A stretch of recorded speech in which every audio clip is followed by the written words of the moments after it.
Vâlva albă era bună, dar vâlva cu negru, neagră era rea.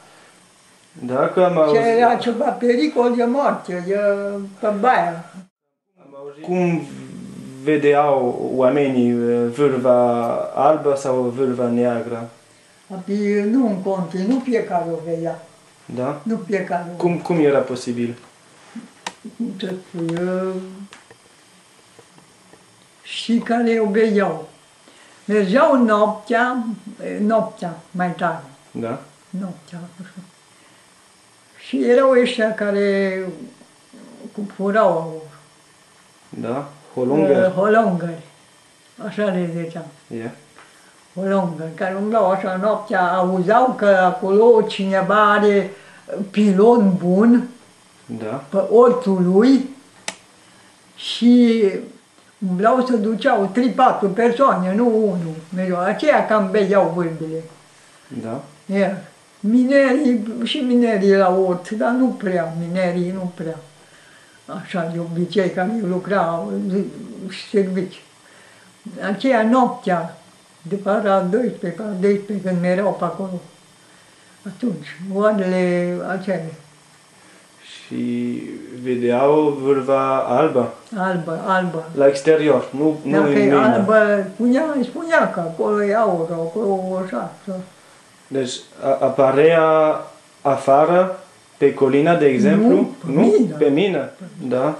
Și vâlva rea, ce zicea? Că vâlva bună zicea unde e aurul și rea?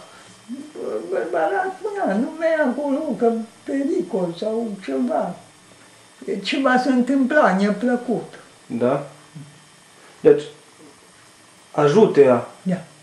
Deci nu era atât de rea, că zicea ceva de util. Am văzut văzut. Mai mult ăștia, eu îmi dau noaptea, la 12, la 1, ei și-au mai văzut. Și pe la 6 dimineața, pe la 5, au văzut. Da. Au mai văzut din mine și ăștia ca la alții. Au mai văzut, mai rar așa. Și cunoșteți câteva legende despre mină? Despre mine iară, era mai de mult, era vâlvă la mine, vâlvă, așa ai tu, vâlva băii, era vâlva băii mai de mult. Mergeam cu fratele meu la mină, că era urât să se bage pe mină.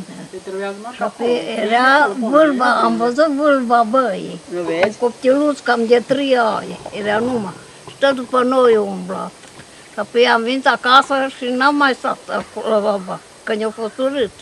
I-am spus la mama că ea ca ce. Și a zis că să nu ne fie urât, că să ne uităm că unde să bagă, că acolo este aur.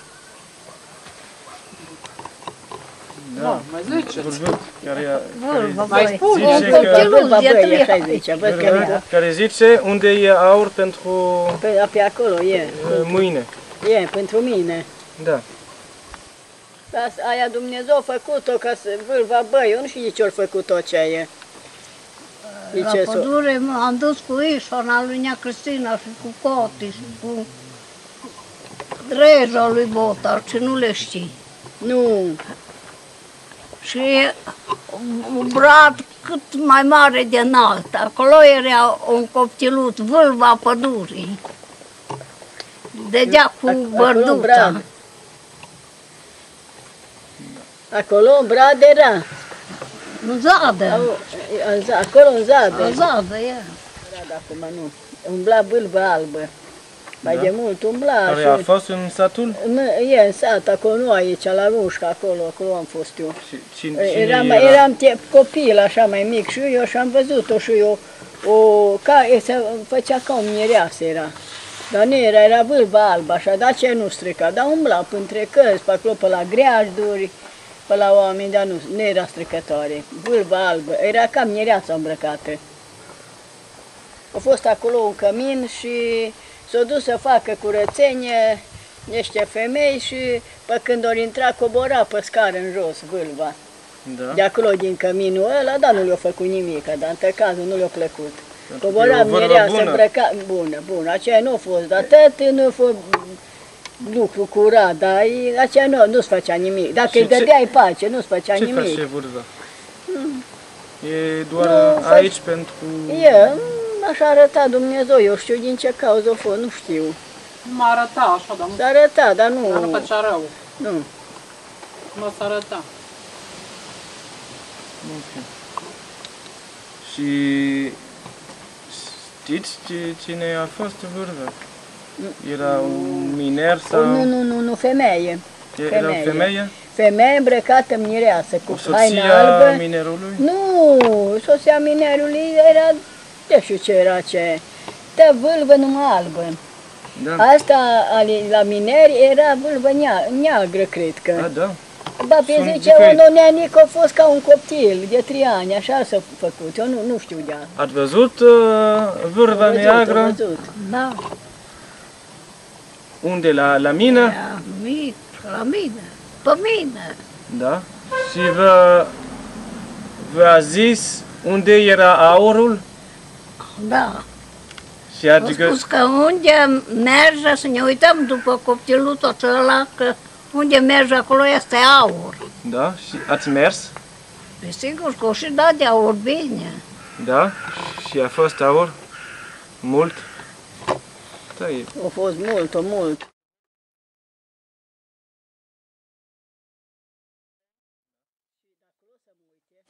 A fost o fată și s-o pregătit, s-o îmbrăca să ducă la târg, la Lupșa. La Târgu Mureș? La Lupșa. La Lupșa. La târg, la Lupșa. De să peste la piață, nu. Deci mulți oameni acolo zice târg aici la noi.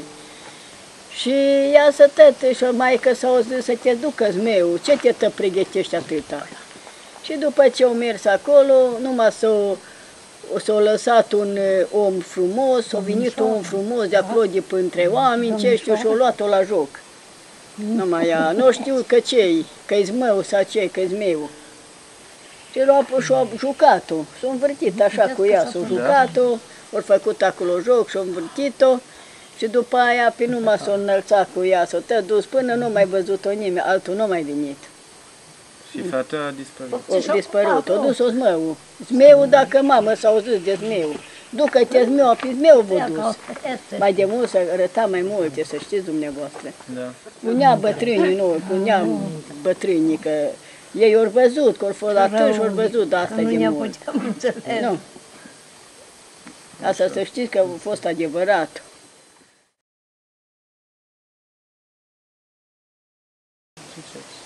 Și acolo s-auzea muzică, numai eu am gândit că ca la o nuntă s-auzea muzica. Pe când ne-am apropiat de casă, s-a apropiat și muzica. De ne prindea afară, nu știu ce are, nu a fost lucru curat, dați-vă seama.